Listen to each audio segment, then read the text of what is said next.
promise I'm not gonna stop, I promise I'm the on top, I promise I'm off the block, I promise to cop the drop, I promise to always pop, I promise to never flop. We the cream of the crop, we gon' fill up the lot.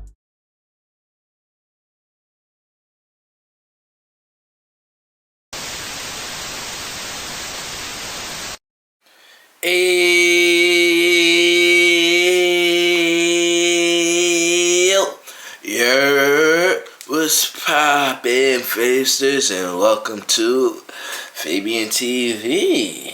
You feel me? Let's get turned, and today we acting to how Haiti helped create the United States. You feel me? If you're new to my channel, like, comment, and subscribe. You did? Let's get into the video.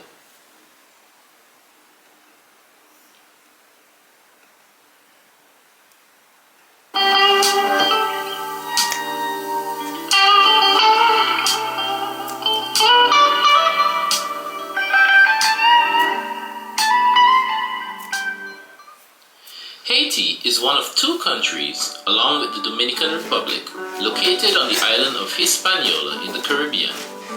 With a land size of 27,750 square kilometers, or 10,714 square miles, and an estimated population of 11.4 million persons, Haiti is the third largest Caribbean territory by land size and the territory with the largest population. Despite such large figures, in comparison to countries outside the Caribbean, Haiti would be considered a small country. One may therefore ask, what impact can such a small country make? A lot. Let's investigate an interesting account of how Haiti helped to create one of the largest countries in the world and one of the most powerful economies in human history, the United States of America.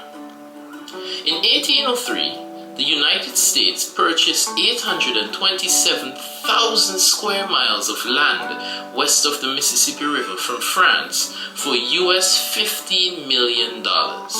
In today's money, that would be equivalent to US $600 billion. This land purchase allowed the United States to acquire land that, in today's geographical terms, would make up 15 states and parts of 2 Canadian provinces. The purchase increased not only the United States land acquisition and ownership, but it also increased their chances of attaining wealth, becoming the world's foremost economic and military power. The purchase of such a vast expanse of land would not have been possible for the Americans if it were not for a resilient group of freed slaves on a small island in the Caribbean and a panicking French emperor. The French Empire controlled the territory of Louisiana, which was called the Louisiana Territory of New France, from 1699 to 1762. It was then ceded to the Spanish during the Treaty of Fontainebleau in 1762. This gave the Spanish vast amounts of untapped land, which was further cemented with France's defeat to Spain during the 7 Years' War, which was fought between 1756 and 1763. Damn.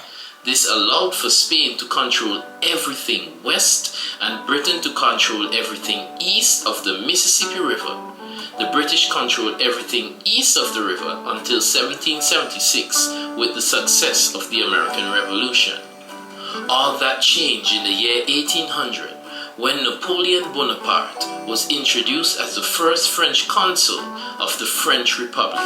Napoleon was the new face of French power and the French identity after the events of the French Revolution, which lasted for a decade from 1789 to 1799.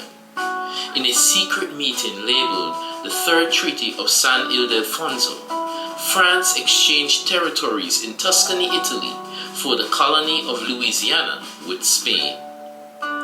Then President of the United States, Thomas Jefferson, had expressed the newly formed United States intention of purchasing the port city of New Orleans first, and then purchasing lands in Louisiana step by step. The Americans saw Spain as a weakening power, but France's regaining of the colony sparked fear and concern, with Jefferson stating that the acquisition of land by France under Napoleon would cause the Americans to seek allegiance with their former masters, Britain, and might even spark a newly reformed slave trade or task force regime. The possibility of the Americans acquiring the land seemed unlikely, and France's newly refreshed dominance in the Western Hemisphere seemed on the rise, until Haiti! The Haitian Revolution began in 1791 and lasted until 1804. What happened during that time on the Caribbean territory, then known as Saint-Domingue, was nothing short of bloody, gruesome, and chaotic. However, the impact of the event changed history forever. After the end of the French Revolution in 1799, the ideals of equal rights for all human beings rang throughout the Americas and the Caribbean. However, the revolution had left France in financial difficulty. As a result, heavy tariffs were placed against planters stationed in Haiti who were importing produce from France. The Haitian planters, in return, were not allowed to trade with any other external power. This limited growth in a colony that was, by far, the crown jewel of the Kingdom of France. The colony produced 40% of all sugar and 60% of all coffee imported by Europe, and France sent over 800,000 African slaves to Haiti. That's more than double the number of slaves sent by France to the entire North American continent. Revolutionaries such as Toussaint Louverture and Jean-Jacques Dessalines were the main champions of the revolution, leading strategic military advances against French troops, defeating both the French army and the navy. Louverture was captured and died in prison in 1803, 1 year before the end of the revolution. Dessalines finished the task, leading a final successful revolt in 1804, signaling the birth of the Second Republic in the Western Hemisphere after the United States, and the first independent state governed by ex-African slaves in history. The Haitian Revolution left a deep scar on the military might and the resources of the French kingdom turned empire, with over 2/3 of all French troops that were sent to Haiti being killed. The loss of the colony also hurt France economically, giving way for Napoleon to consider other ways of acquiring money to fund his war efforts, especially his advances throughout Europe. U.S. President Thomas Jefferson did not recognize the Haitian state in an effort to build a good relationship with France, with the aim of acquiring New Orleans and some of the territory from the Louisiana colony. Things worked out even better for the Americans.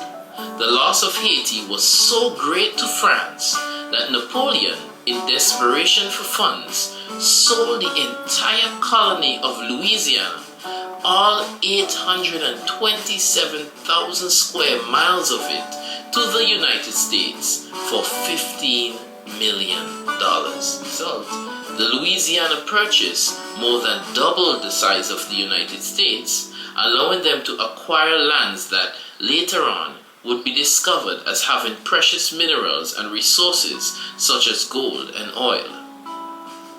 The Louisiana Purchase in today's money costs over US $600 billion, and today the land purchase is well worth over US $2 trillion. Because of the initiative of a few African slaves on a Caribbean island and the willingness of a French emperor to sell, the United States, though already birthed, truly began to bloom, paving the way in becoming the massive expanse of land and the economic superpower that it is today.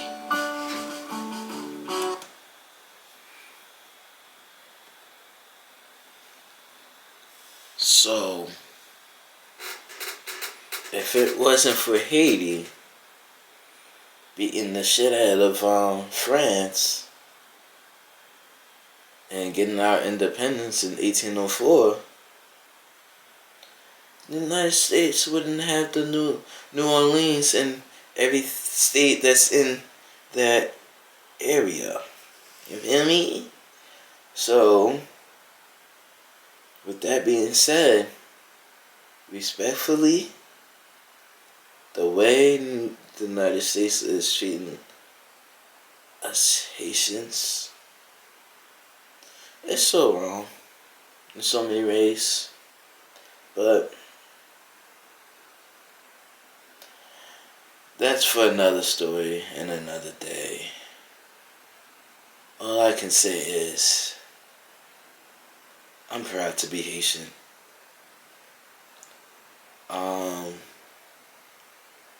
I'm proud to be black, and I'm proud to be able to speak another language besides English. And being Haitian is wonderful because our food is amazing, our women is amazing, our culture is amazing. We look good. And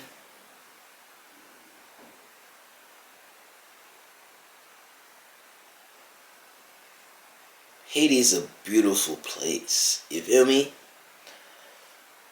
It's amazing. But I'm going to end the video here. It's been your boy Fabien TV. And if you're new to my channel, like, comment, and subscribe. You dig? I'm out. Peace. Doses.